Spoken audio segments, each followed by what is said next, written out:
భారత్లో ఓటు వేసేందుకు జనాలు బద్దకిస్తున్నారు. దేశవ్యాప్తంగా ఏ ఎన్నికల్లో కూడా పోలింగ్ పర్సెంటేజ్ చాలా తక్కువగానే నమోదవుతోంది. అక్షరాస్యత ఎంత పెరిగినా కూడా ఓటు హక్కు వినియోగంపై జనాల్లో మార్పు మాత్రం రావడం లేదు. పోల్ పర్సెంటేజ్ను పెంచేందుకు భారత ఎన్నికల సంఘం ఎప్పటికప్పుడు సంస్కరణలు చేస్తోంది. ఓటర్లకు సరికొత్త సౌకర్యాలు కూడా కల్పిస్తోంది. గత కొన్నేళ్లుగా గ్రామీణ ప్రాంతాల్లో మెరుగైన, పట్టణ ప్రాంత ఓటర్లు ఓటింగ్కు దూరంగానే ఉంటున్నారు. మధ్యప్రదేశ్, ఛత్తీస్గఢ్ పోల్ పర్సెంటేజ్ చూస్తుంటే ఈసీ ప్రయత్నాలు మంచి ఫలితాలిస్తున్నట్లుగా సమాచారం. తెలంగాణలో కూడా ఈసారి ఓటింగ్ పెరిగే అవకాశం కనిపిస్తోంది.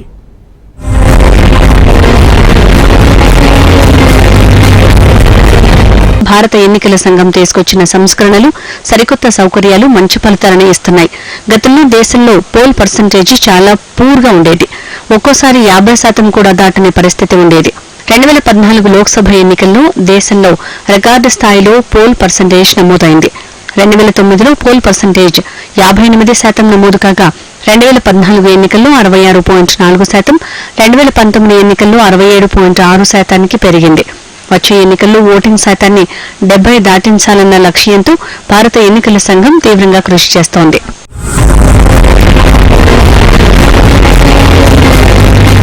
ఇక తెలంగాణ విషయానికి వస్తే దేశంలో నమోదవుతున్న సగటు పోల్ పర్సెంటేజ్తో పోలిస్తే తెలంగాణలో చాలా ఎక్కువగానే ఉంటోంది. 2018 అసెంబ్లీ ఎన్నికల్లో తెలంగాణలో 73.20% మంది ఓటు హక్కు వినియోగించుకున్నారు. 2.8 కోట్ల మంది ఓటు హక్కు వినియోగించుకున్నారు. గత ఎన్నికల్లో అన్ని సెగ్మెంట్ల కంటే యాదాద్రి భువనగిరిలో 90.95% పోలింగ్ నమోదైంది. ఇది చాలా హర్షించదగ్గ విషయమే అయినా హైదరాబాద్లో మాత్రం కేవలం 50% పోలింగ్ నమోదైంది. తెలంగాణలో ఎన్నికల ఏర్పాట్లను ఎప్పటికప్పుడు సమీక్షిస్తున్న ఈసీ పోలింగ్ పర్సెంటేజీ పెంచేందుకు పలు చర్యలు తీసుకుంటోంది. దివ్యాంగులు, వయోవృద్ధులు ఇక నుంచి ఇంటి వద్దే ఓటు వేయొచ్చు. కేంద్ర ఎన్నికల సంఘం ఈ మేరకు వారికి ప్రత్యేక అవకాశం కల్పించింది. 80 సంవత్సరాలు పైబడిన వృద్ధులకు, 40% కన్నా ఎక్కువ వైకల్యం ఉన్న వారికి ఇంటి వద్ద నుంచే తమ ఓటు హక్కు వినియోగించుకునేలా హోమ్ ఓటింగ్ సదుపాయాన్ని కల్పించింది.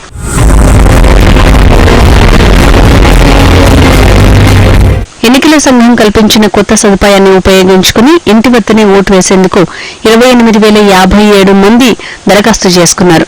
అత్యధికంగా సిద్దిపేట నియోజకవర్గంలో 757 మంది, బహదూర్పురాలో 11 మంది, అలంపూర్, జహీరాబాద్ నియోజకవర్గాల్లో 12 మంది ఇంటి నుంచి ఓటు వేయనున్నారు. తెలంగాణలో రాష్ట్ర వ్యాప్తంగా ఓటింగ్ పర్సెంటేజ్ ప్రతి ఏటా పెరుగుతున్న గ్రేటర్ హైదరాబాద్ పరిధిలో మాత్రం అంత ఆశాజనకంగా లేదు. ఎప్పుడు ఎన్నికలు జరిగినా హైదరాబాద్లో 60% లోపే ఓటింగ్ నమోదవుతోంది. నియోజకవర్గాల్లో అభ్యర్థులు కేవలం 30% ఓట్లొచ్చినా ఎమ్మెల్యే అయి శాసనసభలో అడుగు పెడుతున్నారు. అంటే 30% ఓట్లొచ్చిన అభ్యర్థి ప్రజాప్రతినిధి అవుతున్నారంటే అతన్ని 70% మంది ఓటర్లు వ్యతిరేకించినట్లే. అంటే మెజారిటీ ఓటర్లకు ఇష్టం లేని వ్యక్తి ఎమ్మెల్యే అవుతున్నారన్నమాట. ఈ విధానం మారాలంటే ప్రతి ఒక్కరూ ఓటు హక్కు వినియోగించుకోవాలి. అయితే ఈసారి కొంత పోల్ పర్సెంటేజీ పెరిగే అవకాశం ఉంది. ఎందుకంటే ఈసారి చాలా మంది యువకులు ఓటు హక్కును నమోదు చేసుకున్నారు. తొలిసారి ఓటు కాబట్టి ఓటు వేసే అవకాశం ఉంది. ఒక హైదరాబాద్లోనే కాదు, రాష్ట్ర వ్యాప్తంగా కూడా ఓటు హక్కు వినియోగం పెరగనుంది. ప్రతి ఒక్కరూ పోలింగ్ స్టేషన్ కి తరలి రావాలంటే నిర్బంధ ఓటు హక్కు వినియోగం తేవాల్సిన అవసరం ఉందన్న అభిప్రాయం కూడా వ్యక్తమవుతోంది.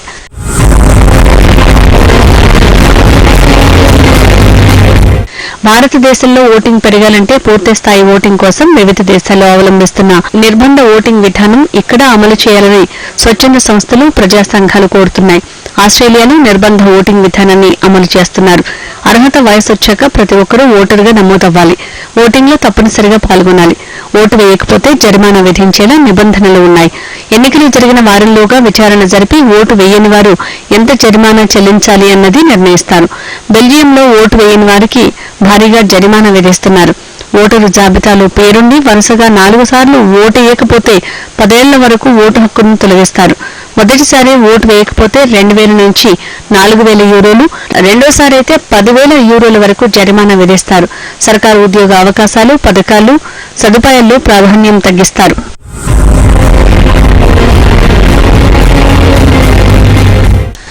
Australia, Austria, Belgium, Brazil, Ukraine, Mexico, Philippines తో కలిపి 33 దేశాల్లో ఓటు వేయకపోతే కఠిన చర్యలను అమలు చేస్తున్నారు. ప్రభుత్వ సదుపాయాలను రద్దు చేస్తున్నారు. ఉద్యోగులు ఓటు వేయకపోతే వేతనాల్లో కోత విధిస్తున్నారు. పాస్పోర్ట్, డ్రైవింగ్ లైసెన్స్ ని రద్దు చేస్తున్నారు. ఇటలీలో ఎప్పుడు పోలింగ్ జరిగినా ఓటు ఇయ్యని వారి జాబితాను సేకరిస్తున్నారు. పోలింగ్ ప్రదేశాల్లో ఆ పేర్లను ప్రదర్శిస్తారు.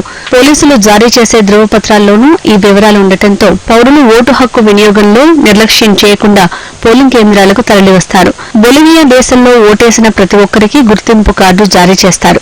విద్యుత్తు, రేషన్, తాగునీరు, ఇతర సదుపాయాలు పొందాలంటే ఆ కార్డు తప్పనిసరి. ఏ కారణంతోనైనా ఓటింగ్లో పాల్గొనకపోతే బ్యాంకుల నుంచి నగదు ఉపసంహరణను 3 నెలలు నిషేధిస్తారు.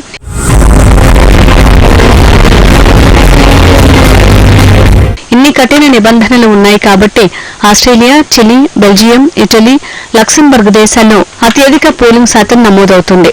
ఇక్కడ 90 నుంచి 96% వరకు పోలింగ్ జరుగుతుంది. నెదర్లాండ్స్, న్యూజిలాండ్, ఐస్లాండ్ దేశాల్లో 80% పైగా పోలింగ్ నమోదవుతుంది.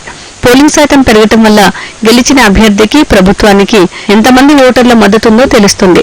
అప్పుడే సరైన నాయకులు కూడా ఎన్నికవుతారు. ప్రజలకు జవాబుదారీగా ఉంటారు. కేవలం 30%తో గెలిచే నాయకులు ఎన్నికల సమయానికే కనిపిస్తారు. అవసరమైతే 30% ఓట్లను కొనుగోలు చేయటం పెద్ద పని కాదంటాడు. అందుకే మన దగ్గర కూడా నిర్బంధ ఓటింగ్ విధానం అమలు కావాల్సిన అవసరం ఉంది. ఓటు వేయని వారికి ప్రభుత్వ సంక్షేమ పథకాలు నిలిచిపోతాయి అన్న నిబంధన వస్తే ఓటర్లే స్వచ్ఛందంగా వచ్చి ఓటు వేస్తారు. ఈసారైనా తెలంగాణ ఓటర్లు, ముఖ్యంగా హైదరాబాద్ ఓటర్లు పోలింగ్ సెంటర్లకు తరలి వస్తారని ఆశిద్దాం.